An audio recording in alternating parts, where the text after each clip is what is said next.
Bom, olá a todos, essa é a nossa aula de redes de computadores, né? Hoje nós vamos falar sobre a camada de enlace.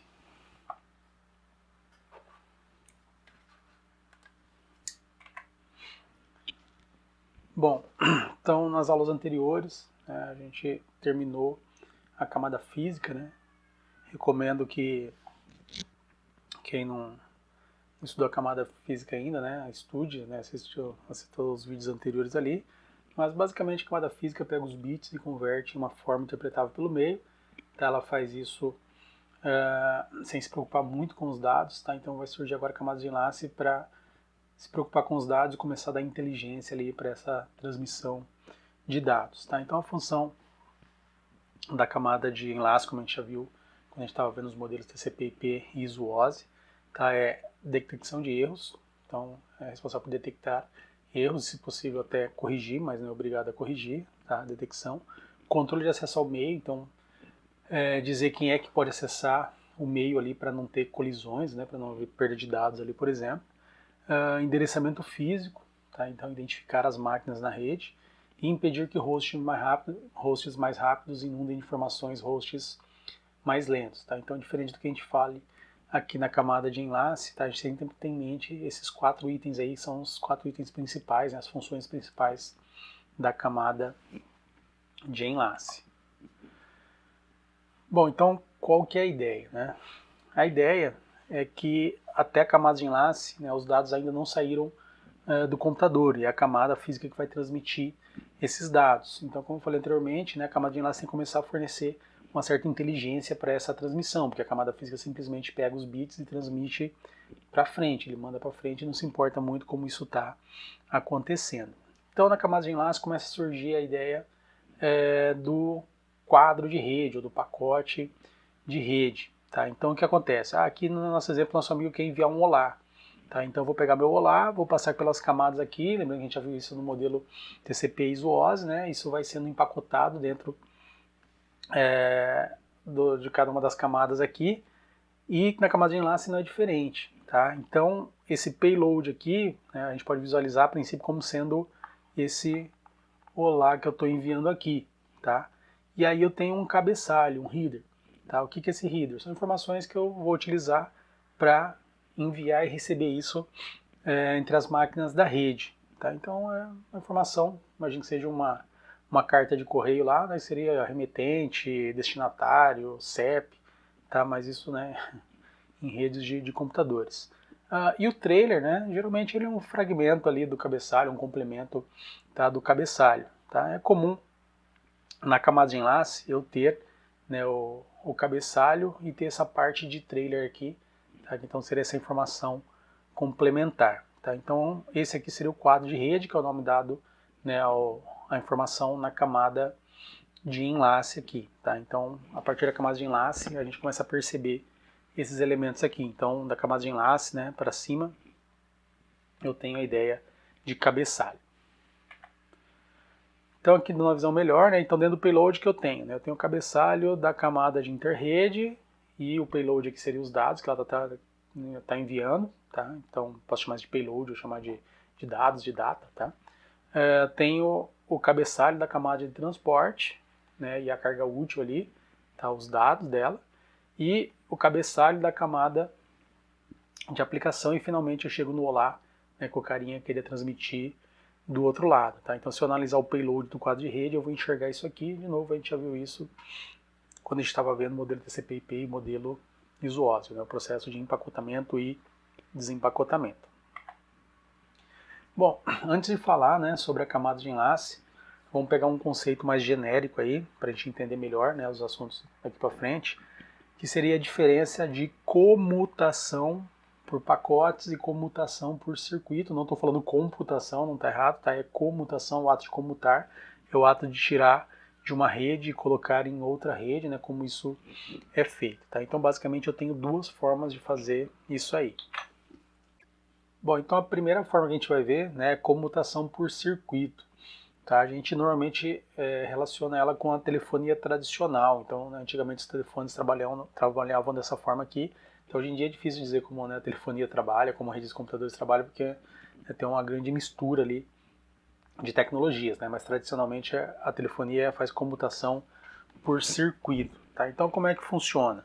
Tá? A ideia é que eu vou lá, por exemplo, por telefone, né, disco para casa de alguém, né? Eu disco algum número de telefone para uma empresa, e aí a hora que eu disco esse número vem parar na minha central telefônica, que seria, vamos supor, essa bolinha 1. Essa bolinha pode ser a ideia de um switch, um roteador, né, ou toda uma parafernália de equipamentos ali, né, de uma central telefônica para me conectar a outro lugar. Essa central pode comunicar com outra central, com outra e com outra, até chegar no destino final. Tá? Então na comutação por circuito, eu vou estabelecer um circuito da origem até o destino. Então vamos supor, né, chegando aqui, esse cara decidiu que o melhor caminho fosse por aqui, pelo 3, pelo 6, pelo 8, até chegar, né, no equipamento que eu quero conversar do outro lado. Tá? Então eu estabeleci o circuito. Então agora eu posso transmitir dados, né, por esse circuito. Esses dados podem correr tanto para um lado quanto pelo outro.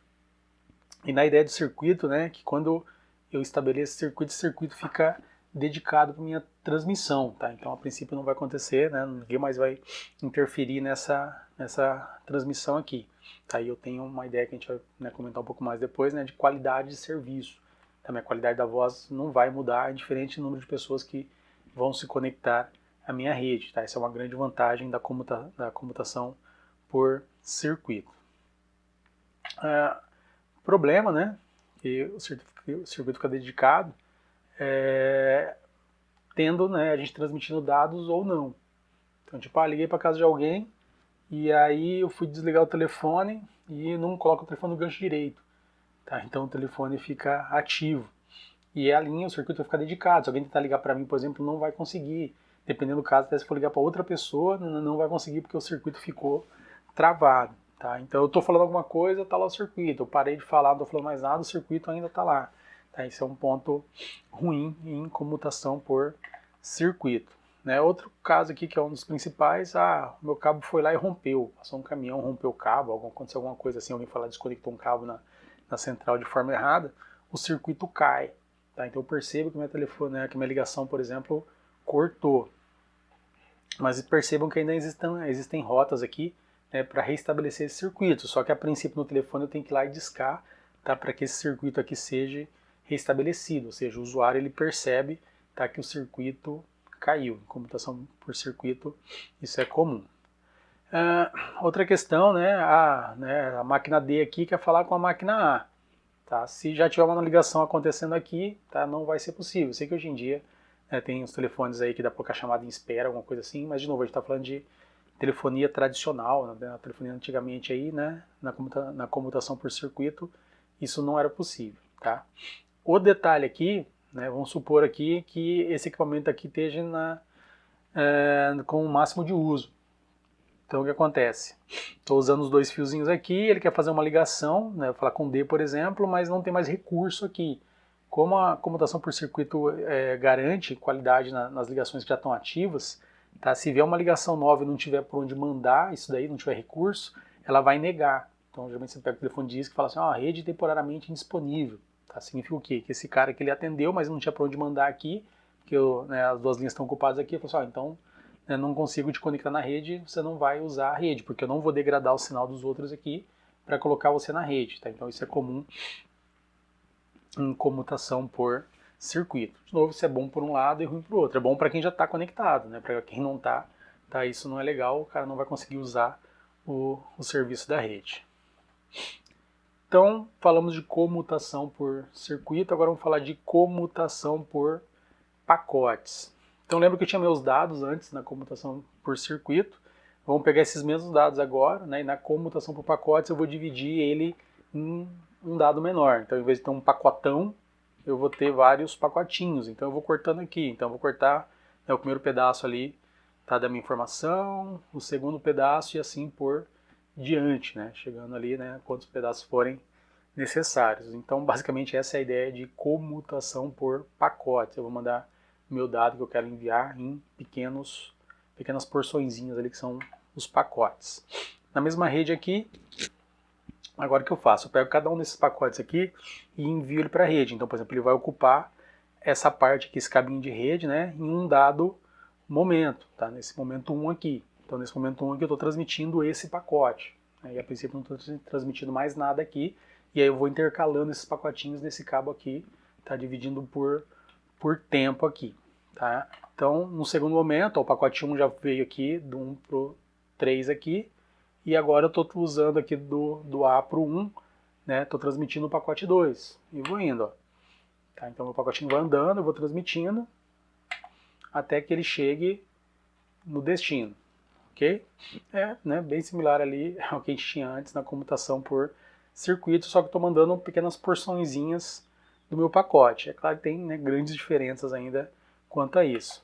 Tá? Então no momento 6 aqui, ó, o cabo aqui, tal como aconteceu antes, ele rompeu. Tá? Então não tem mais como passar por aqui. Nesse tipo de rede aqui, como a gente já viu em TCP/IP, por exemplo, a rede vai se moldar e não vai deixar que os usuários da rede percebam que a rede caiu. Se tiver uma rota, ela vai mudar automaticamente, tá? Sem que o usuário perceba. Então, esse ponto aqui, ó, pacote 4 veio agora do 3 para o 4, né? Já que não tem mais o caminho para o 6. E ele poderia pegar qualquer outra rota, ok? Inclusive, talvez ele poderia voltar aqui para o 1 e para o 2, tá? Assim por diante. Ele poderia pegar qualquer caminho, tá? Até que os dados, né, todos os pacotinhos cheguem do outro lado e eu volte, né, a informação como um todo ali. Então chega, né, os dados como um todo. Então imagine que, por exemplo, sei lá, isso aqui fosse um filme. Então eu mandei pedacinhos do filme e no final eu quero o quê? Eu quero juntar tudo e quero ver o filme como um todo. Poderia ser essa visão aqui. O detalhe, né, que eu tenho a ida e a volta e eles convivem. Tá? Então a ideia é o quê? Nesse dado momento aqui eu só posso ter, né, um pacote passando por vez. Tá? Então, por exemplo, aqui está o pacote 2, né, indo aqui da máquina B para a máquina A. Tá? Mas quando esse momento passar, eu posso colocar aqui, né, um pacote, sei lá, X aqui. Deixa eu fazer aqui.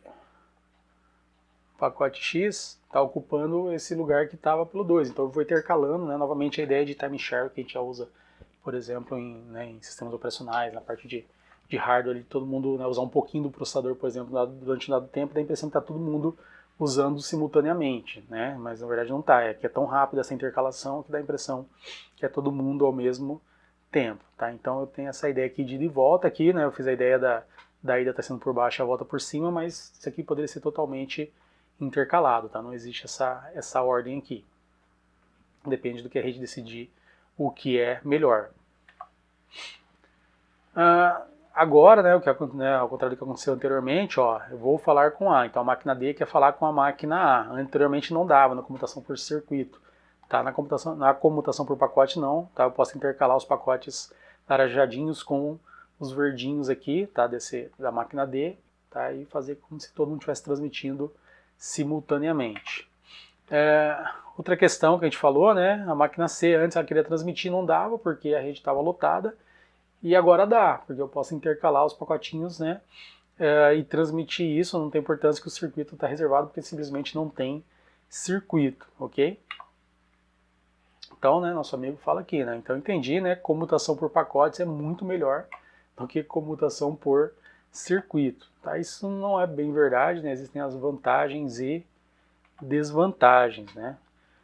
Por exemplo, né, na comutação por pacotes, os pacotes podem chegar duplicados. Pode ter um problema na memória de uma máquina ali, ele mandou o pacote 1, daí no segundo momento ele mandou um de novo, porque ele achou que não mandou, porque achou que deu algum problema, e podem chegar 2 pacotes um aqui. Tá aí minha aplicação, sei lá, né? Eu vou ter que dar um jeito de resolver isso daí. Lembro que tinha ideia de qualidade de serviço, né? A gente chama na computação isso de QoS, né? Quality of Service, que eu falei na comutação por circuito, ele não deixava um pacote novo chegar, né, numa transmissão e degradar o sinal numa transmissão que já existia. Tá? Isso em rede de computadores basicamente não existe. Tá? Então agora a máquina C quer transmitir, ela vai transmitir. Tá? Se chegou aqui a memória do roteador, que por exemplo está lotada, o roteador não vai dar prioridade para uma transmissão que já existia. Então eu posso pegar um pacote que já existia, que estava tendo transmissão anteriormente, e descartar para tratar esse pacote novo. Tá? Simplesmente porque enquanto não chegar aqui, tá, o roteador não sabe se o pacote é novo ou não, então ele não faz distinção entre origem e destino aqui, se já está ativo, se não está ativo, se é uma conexão nova, se não é, tá, simplesmente não tem conexão aqui. Então isso pode ser visto, né, como uma coisa ruim ou como uma coisa boa. Então, né, a ideia aqui, ó, esse cara perdeu o pacote, que foi duplicado, e aqui tem a questão de fora de ordem. Tá? Então aqui foi entregue os pacotes, ó, 1, 3 e 2. Tá? Eu vou ter que dar algum jeito de ordenar isso aqui. Tá? A rede, o computador por pacote, ela não garante que vai ser entregue, por exemplo, esses pacotes em ordem. Tá? Então eu tenho que me preocupar com isso também, né, em rede de computador por circuito, isso basicamente não iria acontecer. Então, ok, não sou meio pulando de novo, né? Tanto comutação por pacotes quanto circuito possui vantagens e desvantagens, né? Mas redes de computadores normalmente utilizam comutação por pacotes, tá? Isso é verdade, tá? Na verdade, hoje em dia você até tem uma mescla ali desse tipo de rede, mas no geral tudo tende a ir para comutação por pacotes, porque eu consigo colocar mais clientes ali, fora isso eu não estou usando computador hoje em dia, tá? Então, no geral, o pessoal está indo para esse lado aí. Tá, eu tenho que pensar qual que é a vantagem da comutação por circuito. Lá no circuito, né, o circuito é dedicado. Tá? Então, a princípio, ele é melhor, né, se eu pensar que eu quero uma qualidade de serviço na minha transmissão. Todavia, normalmente ele é mais caro. Tá? Então, por exemplo, vai envolver ligação telefônica. A gente sabe que ligação telefônica antigamente, por exemplo, é muito cara. Tá? Então, não, hoje eu vou transmitir por comutação por pacotes. Então, eu consigo colocar um monte de clientes ali. Para a operadora é mais barato e ela vai conseguir baratear o serviço. Tá? Então, tem suas vantagens e desvantagens. Tá? Mas tem que lembrar que rede de computadores, né, no geral, é comutação por pacotes. Então aqui, ó, por isso que podemos, né, chamar tudo isso aqui de pacotes. A gente já falou em aulas anteriores ali que, dependendo da informação em cada camada, tem nomes diferentes. Tá? Tipo, aqui é quadro de rede. Tá? Mas se eu não lembrar, eu chamo de pacote, porque nós estamos trabalhando com comutação de pacotes. Tá? Então aqui na camada de interrede é datagrama, né? Na camada de transporte, se eu estiver usando o DP, é datagrama, e segmento se eu estiver usando TCP, mas de novo, chama de pacote que tá tudo certo, ok?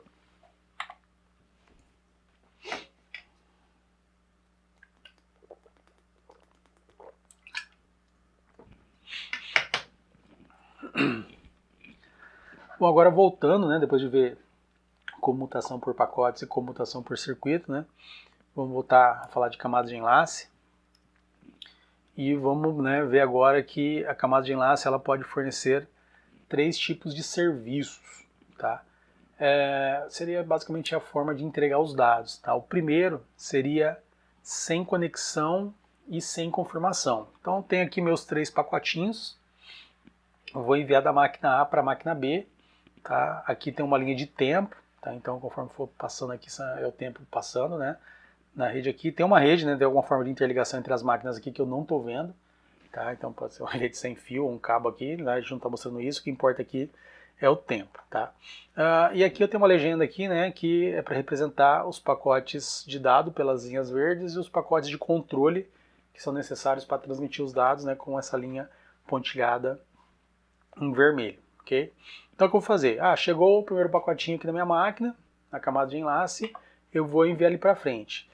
Nesse tipo de serviço, sem conexão e sem confirmação, tá, eu simplesmente pego os dados e envio. Tá? Eu não tenho controle nenhum sobre esse envio dos dados. Tá? Se chegar, chegou. Se não chegou, paciência. Chama a lei do melhor esforço. Tá? Eu tento enviar. Se enviar, enviou. Se não enviou, paciência. Então, mandei o pacote 1, mandei o pacote 2 e mandei o pacote 3. Basicamente isso, né? Na verdade, não oferece serviço nenhum. É só chegou a informação, eu encaminho ela para frente. O outro tipo de serviço ainda é sem conexão, mas agora é com confirmação. Okay? Então, de novo, vou enviar os 3 pacotinhos nesse tipo de serviço aqui na camada de enlace. Então, mando o primeiro pacotinho e o outro lado faz o quê? Confirma. Fala, ó, o pacote que você mandou chegou. Manda o segundo, mesma coisa. O outro lado confirma lá, manda um quadro da camada de enlace e fala assim, ó, a informação que você mandou para mim chegou. Então, né, agora tem uma certa confiança que os dados estão chegando do outro lado. Mesma coisa para o terceiro ali. Tá? Então, anote que agora, né, eu precisei de 6, né, envios na rede para fazer a transmissão. Anteriormente, né, no sem conexão e sem confirmação, só fiz 3. Tá? Então, era metade disso aqui. Ou seja, isso aqui é mais confiável, mas ele já gera uma coisa que a gente chama de overhead. Né? Eu tenho mais controle, né, mais dados de controle na rede. Tá? Isso vai gerar, de certa forma, um atraso. É o preço, né, dessa primeiro passo para a confiança na entrega dos dados. E o outro método, né, chamado de orientada conexão, tá? Vou fazer uma analogia que a gente estava falando antes, né, seria com conexão e com confirmação. Tá? Aqui, orientada à conexão, a conexão já implica a ideia de confirmação, tá? Mas só para manter o padrão ali. Então, nesse caso, o que eu faço aqui? Antes de transmitir qualquer coisa, eu tenho que saber se o outro lado existe, porque eu não vou enviar dados sem que a outra máquina exista na rede. Então, eu vou lá e mando um quadro de controle aqui e falo assim, ó, tem alguém do outro lado? O cara responde, tem. Tá, tô aqui do outro lado. Falo, beleza, então vou transmitir o meu pacote 1. Transmitir, confirma. Falo, ó, o pacote 1 que você mandou chegou. Ah, vou transmitir o 2. Ó, o 2 que você mandou chegou. Vou mandar o 3. Ó, o 3 que você mandou chegou. E ao final eu fecho a conexão. Falo assim, ó, então não vou transmitir mais nada. O outro cara fala, beleza, então vamos fechar a conexão. Tá? Então isso aqui é um método orientado à conexão. Dá para perceber, né, que o total de flechinhas vermelhas aqui, tá? Esse método é bem mais confiável, eu estou entregando os dados, inclusive que estão chegando em ordem, estão chegando duplicados, dá para garantir tudo isso. Só que aqui tem mais overhead, tá? Então eu tenho mais confiança, mas o preço que eu pago seria o total de mensagens que eu envio a mais aqui só para fazer o controle dessa transmissão. Bom, qual é o método mais utilizado? Tá? Além disso, também alguém pode estar se perguntando, mas isso também a gente, né, não viu na camada de transporte, isso não é função da camada de transporte? Tá? É função da camada de transporte, a gente vai ver o porquê que a gente está vendo aqui também, tá? Mas vamos primeiro responder essa pergunta aqui, né? Qual é o método mais utilizado? No geral é assim, né? A gente pode achar que esse método aqui é o mais utilizado porque ele é o mais confiável. Como eu acabei de falar, tá? Esse método já é feito na camada de transporte, porque no início as redes de computadores, né, a parte de enlace era feita no hardware e era bem complicado manter isso no hardware, então o pessoal levou isso e trouxe para o sistema operacional. Então criou essa camada de transporte e quem fornecia, né, toda essa confiança aqui era o TCP, por exemplo, né, dentro do protocolo TCP/IP, tá, e não a placa de rede, ok? Então pode parecer que esse é o mais usado, mas não é, tá? A princípio, né, o método mais utilizado é o primeiro, tá? Sem conexão e sem confirmação. Depois a gente vai ver, por exemplo, né, redes Ethernet, redes cabeadas, né, utilizam esse método aqui. Tá? Então simplesmente eu envio, a camada de enlace não vai fazer nenhum tipo de controle sobre isso. Como eu falei, as redes surgiram, né, nesse método aqui, esse é o pior cenário possível, e por isso que foi criada a camada de transporte, ou deve ser um dos motivos, né, da criação da camada de transporte. Outro método muito utilizado, né, seria o sem conexão e com confirmação, tá? Porque eles geralmente remetem a redes sem fio. Então, basicamente assim, se eu estou usando rede com fio, eu estou usando sem conexão e sem confirmação.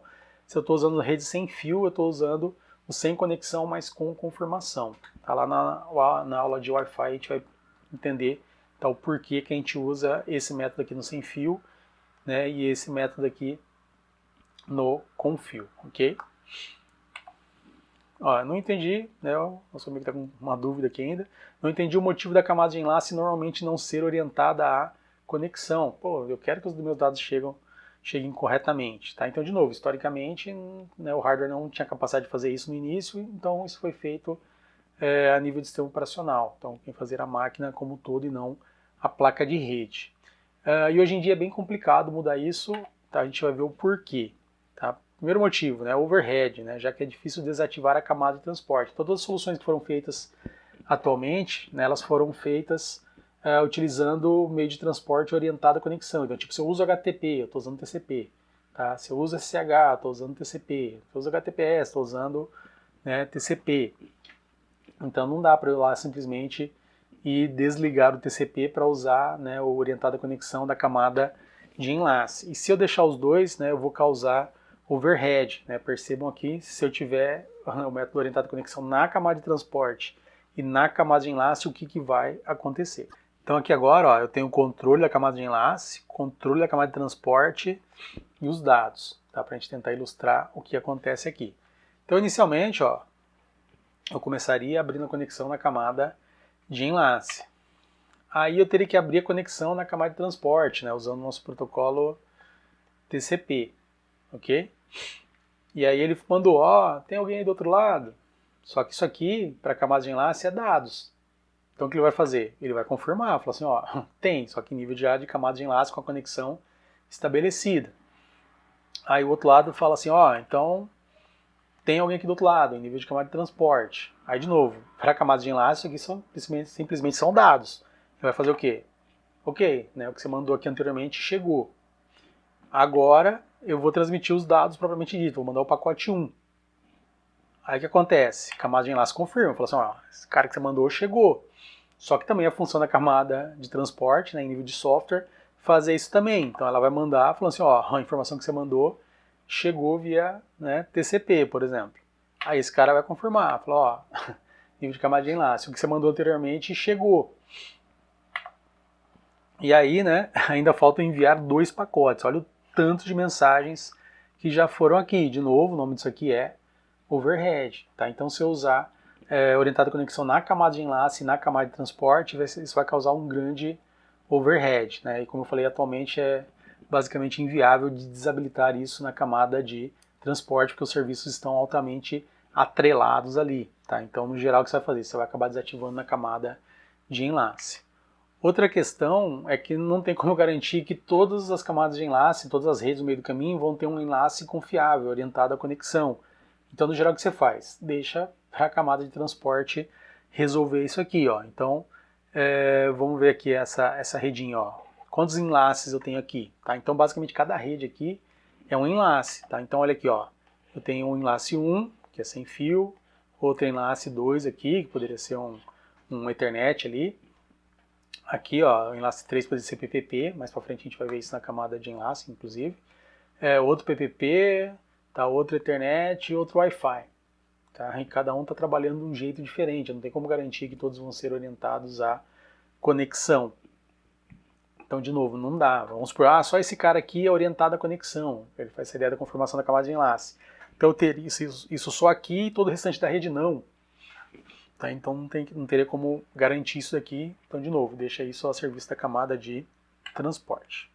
Tá, então, nosso amigo aqui, ó, entendi. Tá, a camada de transporte garante conexão fim a fim, independente do enlace da rede. Isso é mesmo. Tá? Você já está transmitindo um ponto A para um ponto B, não importa as redes, né, de enlace que eu passo no meio do caminho, as tecnologias diferentes que eu passe ali, tá? Eu estou garantindo isso em nível de camada de transporte, né, em nível de sistema operacional.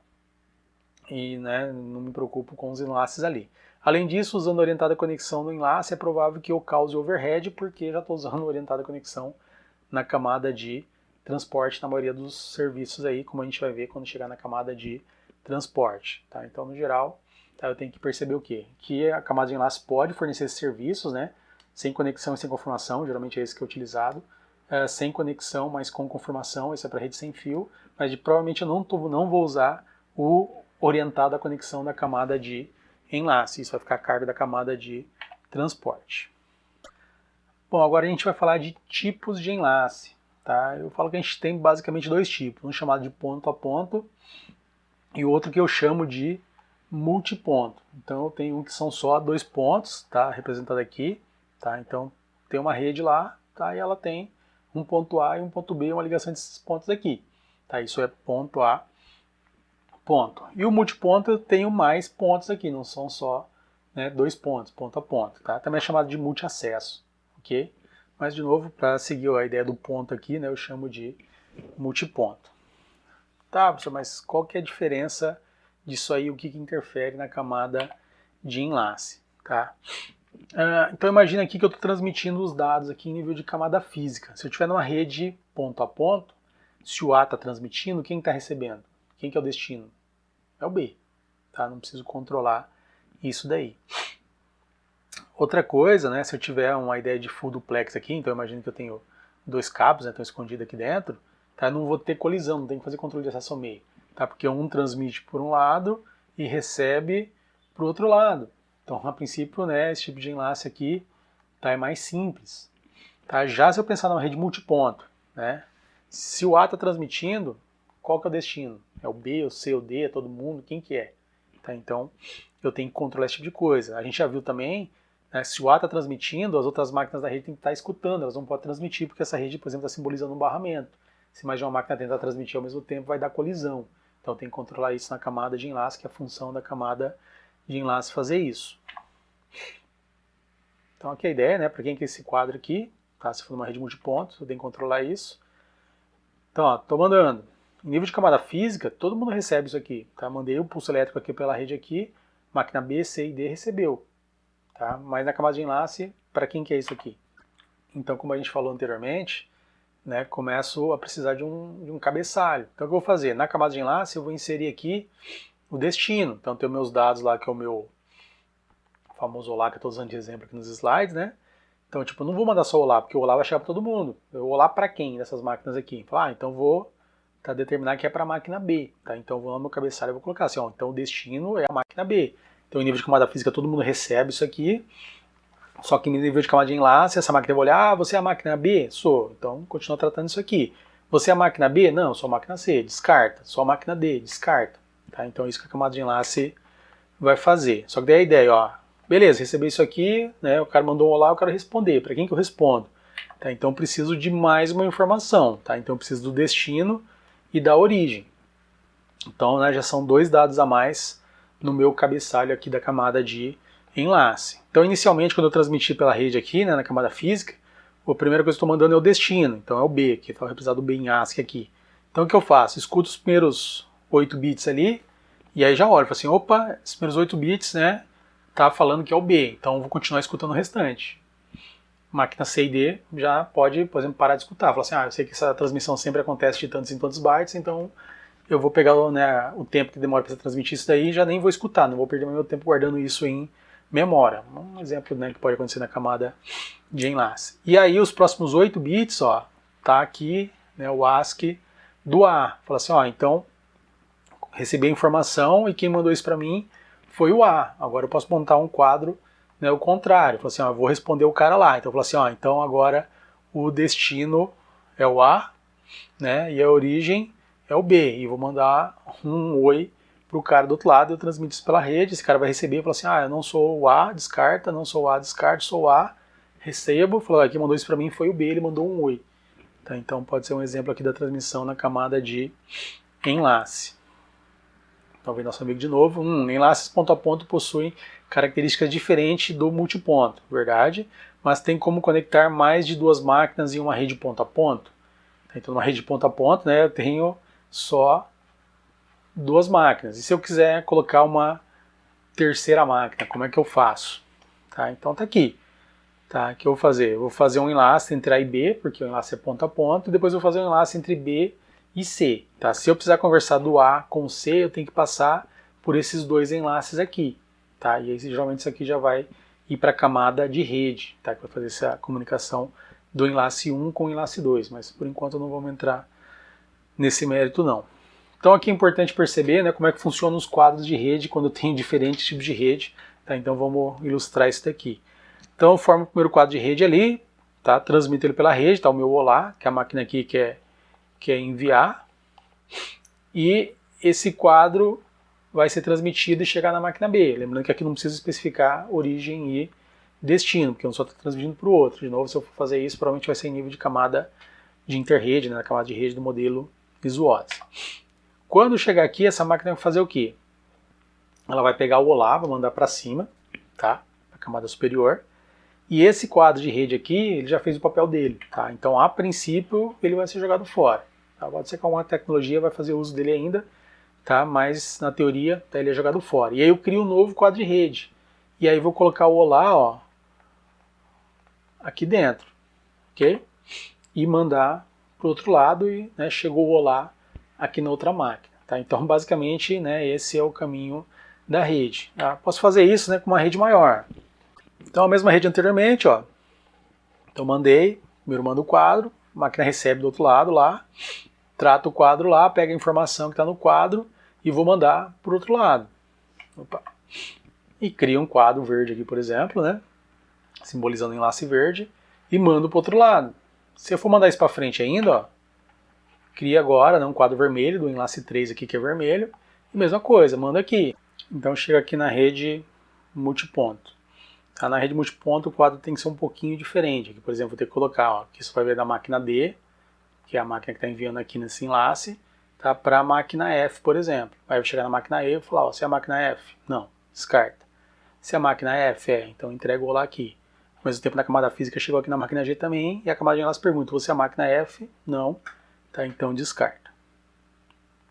Então dá para perceber aqui, né, como uma interação entre os enlaces, dá para ver que o quadro navega na rede, né, de enlace através dos endereços físicos, né, principalmente na ideia de rede multiponto. Bom, como há vários tipos de enlace, a camada de enlace acaba sendo dividida em duas subcamadas. Tá? Uma chamada de camada LLC, que é uma camada lógica, para fazer o controle lógico dos dados. Então, por exemplo, ela poderia controlar o formato do quadro, tá, da camada de enlace. E outra camada chamada de MAC, né, Media Access Control, que controla, por exemplo, né, como acessar os meios diferentes. Então, tipo, a forma de acessar o meio sem fio é diferente de acessar o meio com fio. Então, com fio a gente já viu, por exemplo, que é sem conexão e sem confirmação, e no sem fio é sem conexão, mas com confirmação. Então, ela trata essas diferentes características de cada rede, mas, né, num dado momento chega num comum ali, tá, que seria a camada LLC, como esses dados, né, que foram entregues para a subcamada MAC, como é que eles vão trabalhar. Tá? Então, se pegar alguns livros, tipo o livro Tannenbaum, tá, ele chega a dividir, né, um capítulo para LLC e um capítulo para MAC, né, só para tratar essas diferenças. Tá? A gente não vai bater muito em cima disso, mas é importante saber que essas subcamadas existem, tá, e estão por aí, né?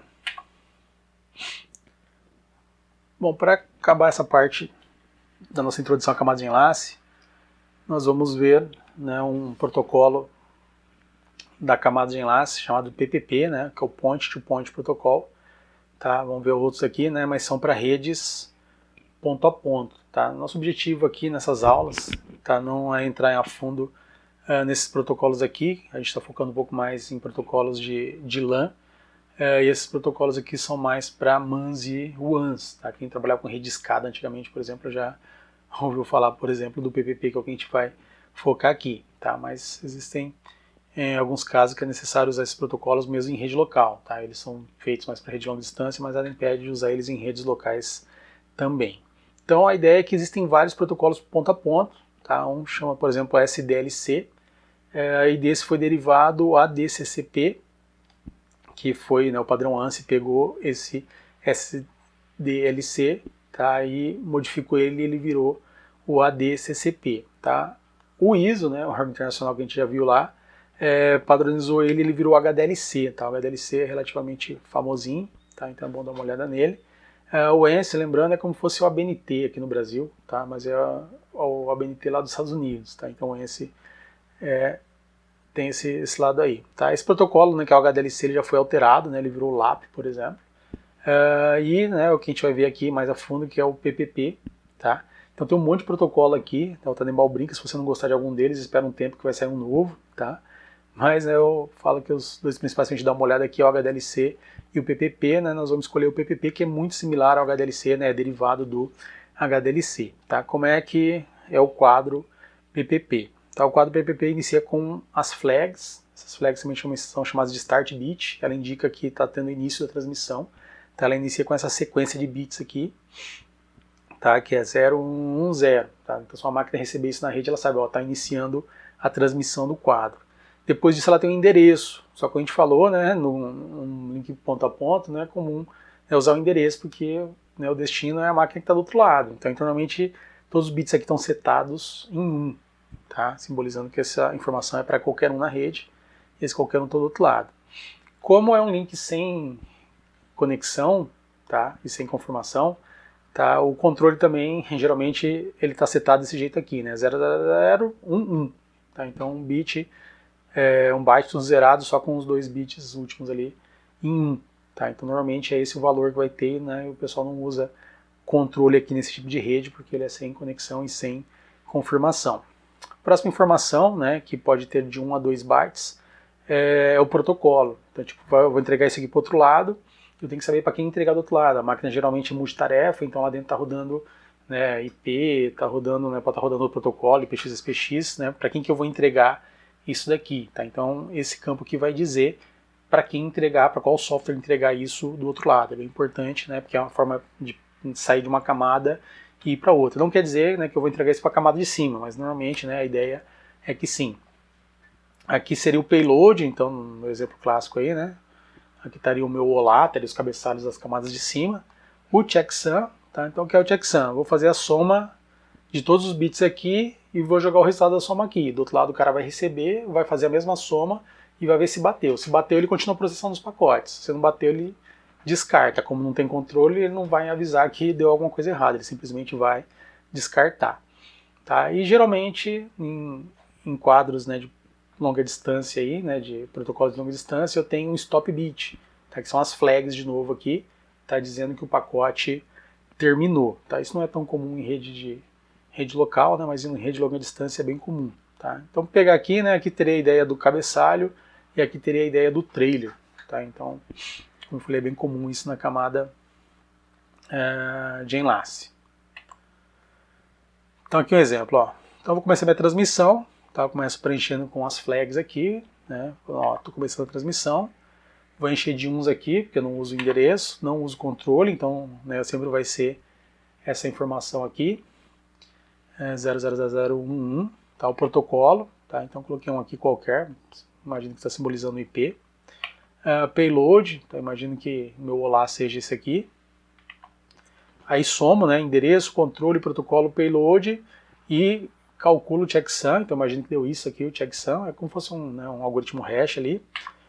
E depois eu coloco o stop bit, né, que são as flags que eu vou identificar do outro lado que a informação terminou. E aí eu transmito isso para a rede. Tá? Então aqui imagine aqui que toda a parte vermelha é controle, tá? E a parte preta seriam os dados. Tá? E depois eu finalizo com controle novamente, representando, por exemplo, o checksum e a flag. Tá? A outra máquina recebe isso aí, processa.